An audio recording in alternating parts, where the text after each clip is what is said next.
Assalamualaikum warahmatullahi wabarakatuh. Kami mahasiswa Universitas Muhammadiyah Makassar, Program Studi Pendidikan Matematika Fakultas Keguruan dan Ilmu Pendidikan, akan mempresentasikan mengenai persamaan non-linear Diopantus dengan dosen pengampu Bapak Dr. Sirajuddin SPD MPD. Namun, sebelum kami memaparkan materi, kami memperkenalkan terlebih dahulu. Kami dari kelompok 7 dengan beranggotakan 5 orang, yaitu Kirnawati, Hildayanti, Firkiawansyah, Andi Fikran Nurkahfi, dan Arman Sijaya.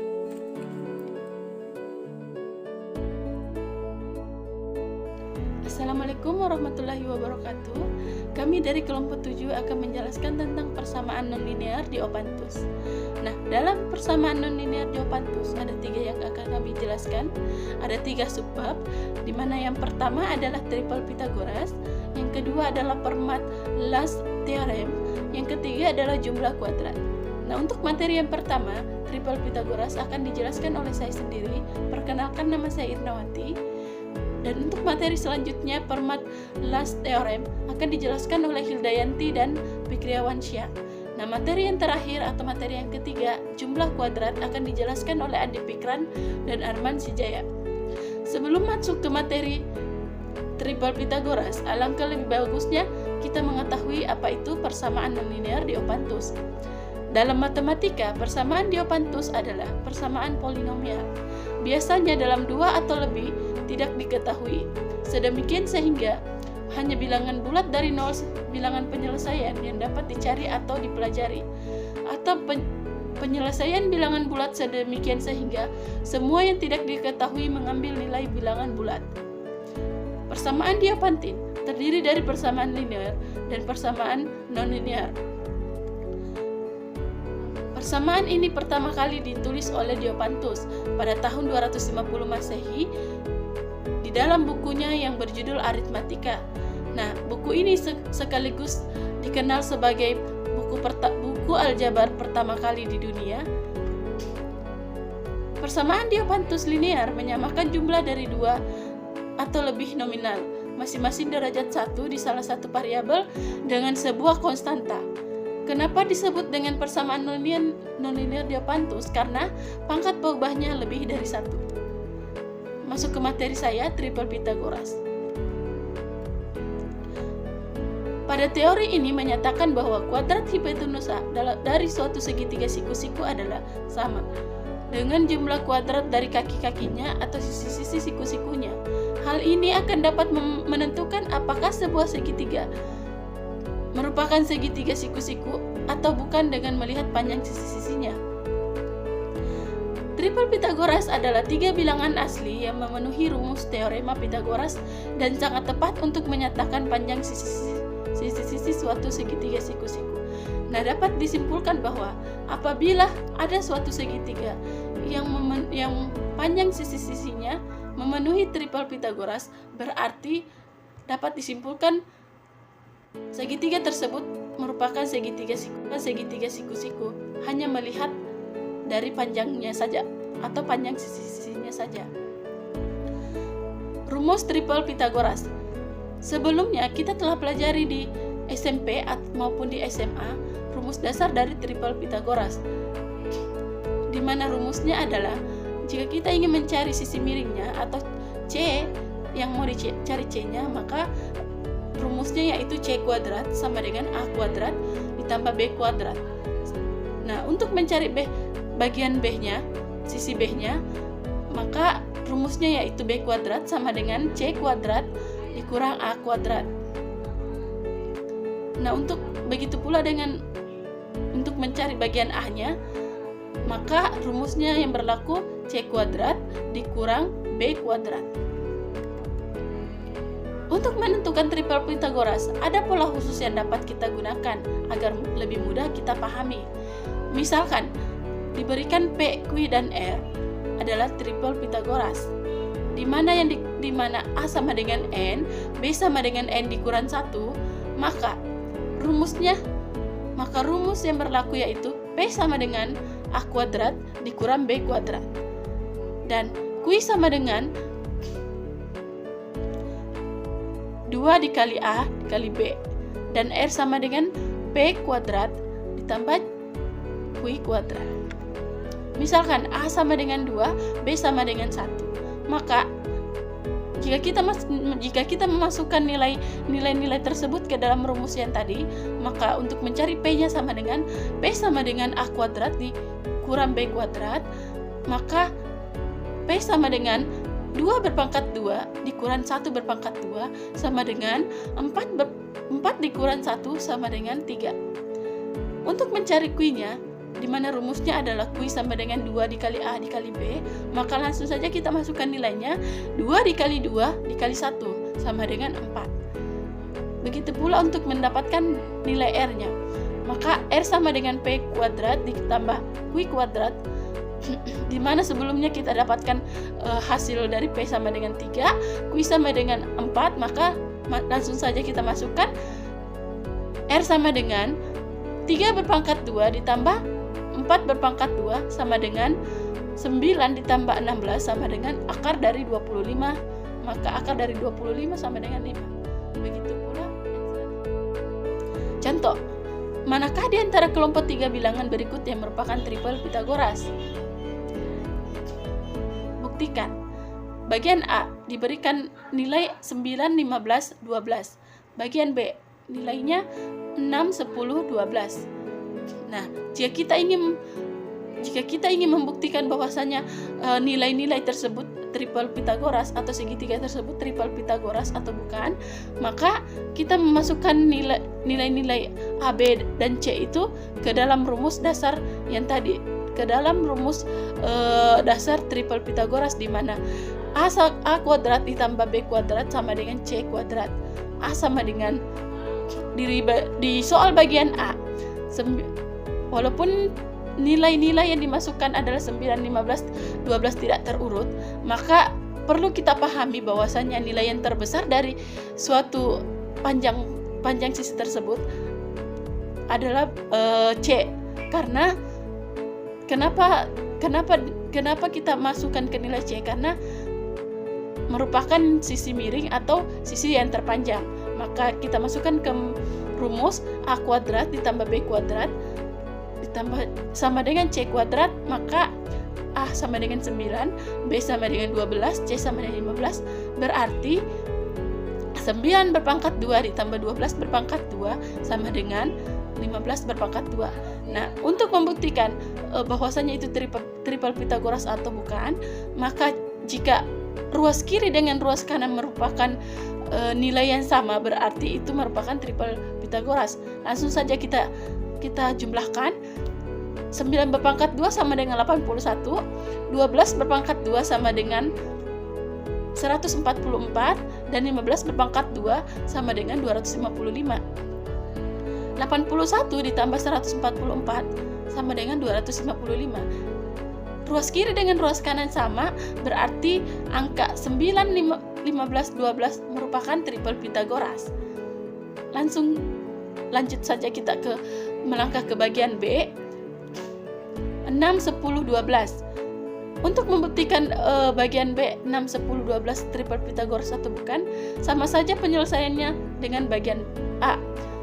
Langsung saja kita masukkan A kuadrat ditambah B kuadrat sama dengan C kuadrat, di mana A sama dengan 6, B sama dengan 10, C sama dengan 12. A berpangkat 2 berarti 6 berpangkat 2, B berpangkat 2 berarti 10 berpangkat 2, dan C berpangkat 2 sama dengan 12 berpangkat 2. Langsung saja kita jumlahkan. 6 berpangkat 2 sama dengan 36, 10 berpangkat 2 sama dengan 100, 12 berpangkat 2 sama dengan 144. Berarti 36 ditambah 100 sama dengan 136. 136 tidak sama dengan 144. Berarti 6, 10, 12 merupakan bukan triple Pitagoras. Demikian materi saya kali ini, dan materi selanjutnya akan dilanjutkan oleh... Baiklah, saya akan melanjutkan materi yang telah disampaikan oleh teman saya sebelumnya, yaitu triple Pitagoras. Tapi Sebelum itu, perkenalkan nama saya Hilayanti. Nah, materi yang akan saya sampaikan di sini yaitu Fermat's last theorem. Teorema terakhir Fermat adalah salah satu teorema paling terkenal dalam matematika. Dicetuskan oleh Pierre de Fermat pada abad ke-17, Fermat mengklaim telah menentukan bukti dari teori tersebut. Hanya saja, ia tidak bisa menuliskannya karena beralasan pinggiran halaman bukunya tidak muat lagi. Terdengar konyol bukan? Akan tetapi, selama 350 tahun berikutnya, para matematikawan dunia tidak dapat membuktikannya, dan teorema ini menjadi salah satu teka-teki terbesar di dunia matematika. Selanjutnya, formula Fermat's last theorem. Teorema terakhir Fermat berbunyi, yaitu untuk semua bilangan bulat tidak ada bilangan positif A, B, C yang memenuhi persamaan A pangkat N ditambah B pangkat N sama dengan C pangkat N dengan N lebih besar dari 2. Nah, itulah tadi materi yang saya sampaikan dan dilanjutkan oleh teman saya. Bismillah, baiklah, kali ini saya akan melanjutkan pembahasan materi kedua dari saudari Hilayanti tentang teorema terakhir Fermat. Oke, kita mulai. Yang memberikan kita hubungan antara sisi-sisi segitiga siku-siku atau teorema Pythagoras, misalnya 3 kuadrat ditambah 4 kuadrat sama dengan 5 kuadrat. Tetapi bagaimana jika kita mengubah kuadrat menjadi kubus, misalnya ke pangkat 4 atau pangkat 5? Sebenarnya ada solusi untuk persamaan ini, tetapi Fermat percaya tidak ada solusi. Ia mengatakan Anda tidak dapat menemukan A pangkat N ditambah B pangkat N sama dengan C pangkat N dengan N lebih besar daripada 2. Misalnya jika N sama dengan 3, tetapi ia tidak dapat menuliskan buktinya dengan alasan sudah tidak cukup tempat untuk menuliskan buktinya karena ia sudah berada di akhir halaman. Namun akhirnya pada tahun 1994, matematikawan Inggris Amerika Andrew Wiles berhasil membuktikan kebenaran teori ini dengan menggunakan teorema Taniyama-Shimura. Baiklah, selanjutnya ada permisalan di mana A pangkat 3 ditambah B pangkat 3 tidak sama dengan C pangkat 3. Meskipun 3 pangkat 3 ditambah 4 pangkat 3 ditambah 5 pangkat 3 sama dengan 6 pangkat 3. Sebagai contoh, mari lihat gambar yang ada di atas saya ini.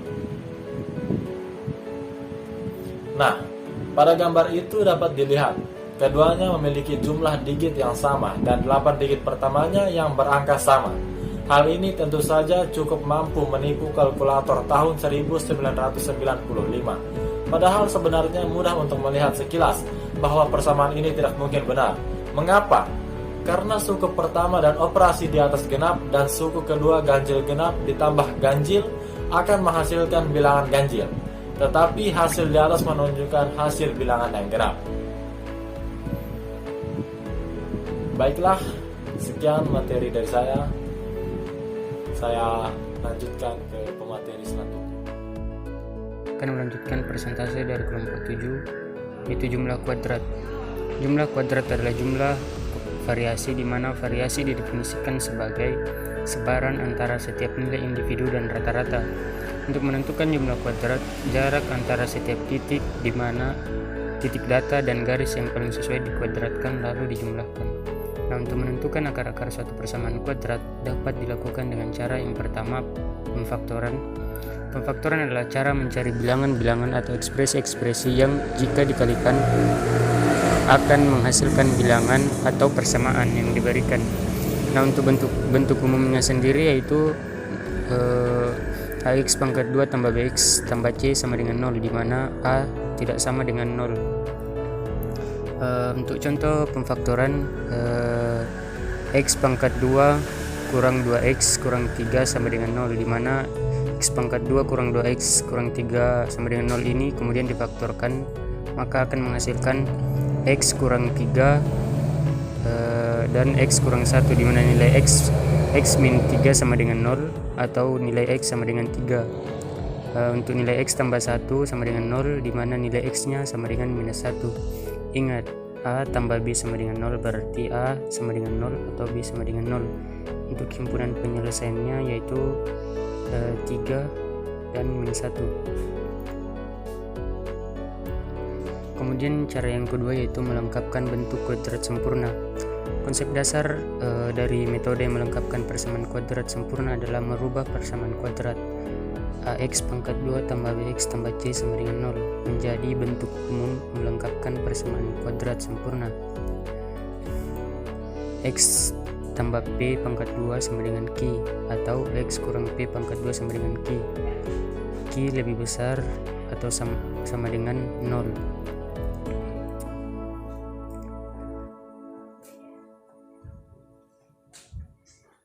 Kemudian yang ketiga yaitu menggunakan rumus ABC.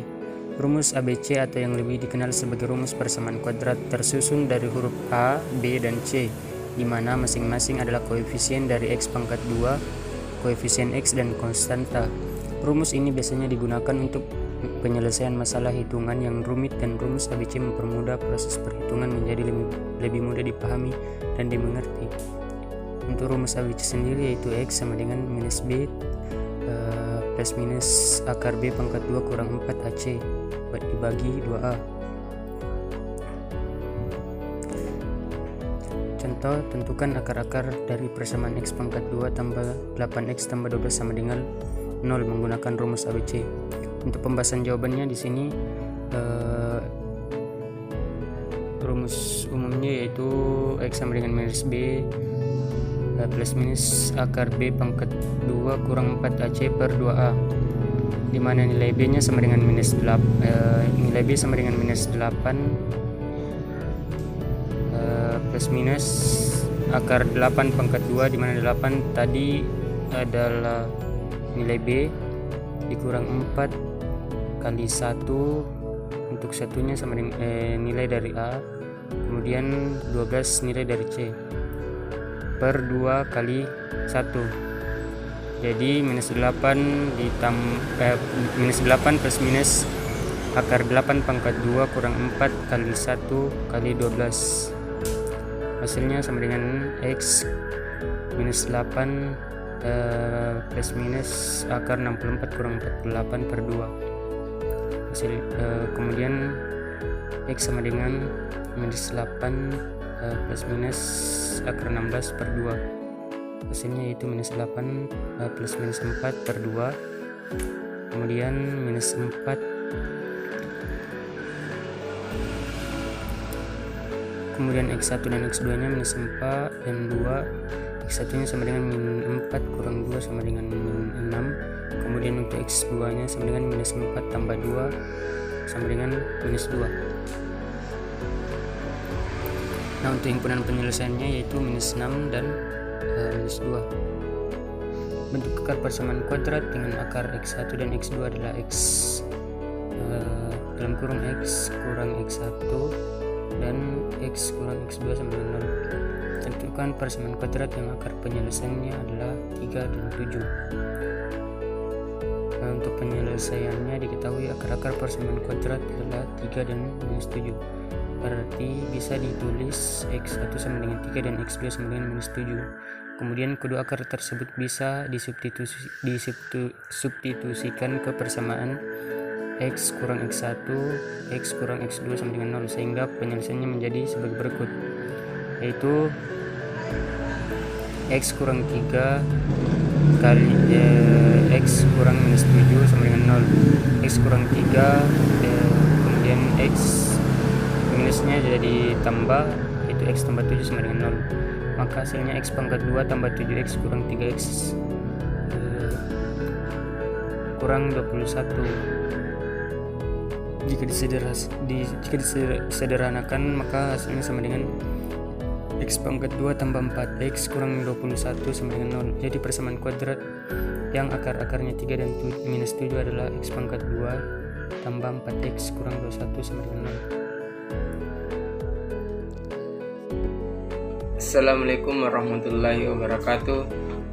Saya Andi Fikir Nurkafi ingin menjelaskan materi tentang karakteristik grafik fungsi kuadrat. Fungsi kuadrat memiliki bentuk umum dengan A, B, C, elemen dari R dan A tidak sama dengan 0.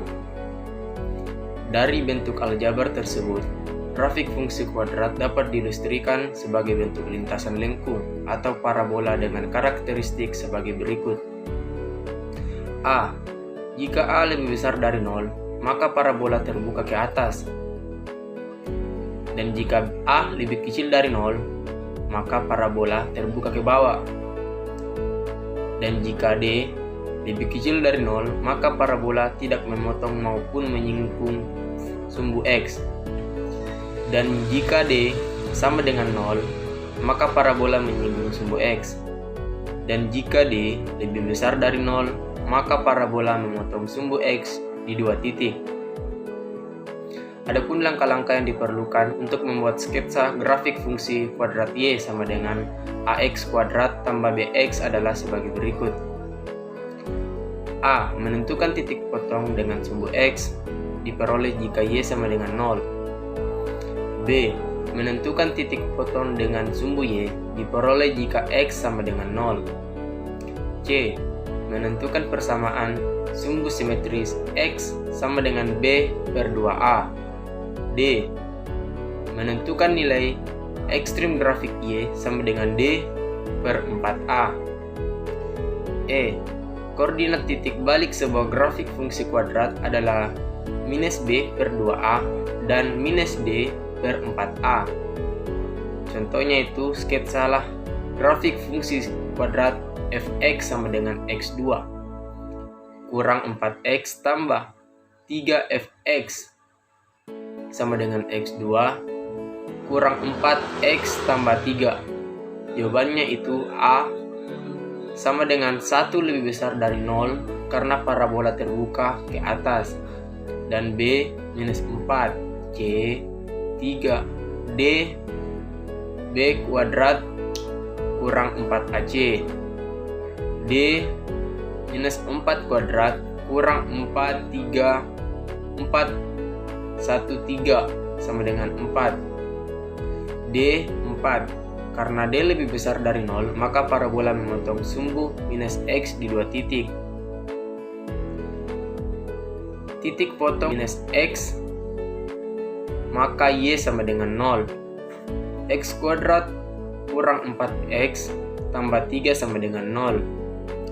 X kurang 1 dan X kurang 3 sama dengan 0. X sama dengan 1 atau X sama dengan 3. Maka 1, 0, 1,0 dan 3,0. Titik potong sumbu minus Y, maka X sama dengan 0. 0, C menghasilkan 0,3. Persamaan sumbu simetris X sama dengan minus B2A minus B2A sama dengan kurang minus 421 kurang minus 421 hasilnya 2. Jadi X-nya itu 2. Nilai ekstrim Y sama dengan minus D4A dan minus 4A sama dengan minus 441 minus 441 sama dengan minus 1.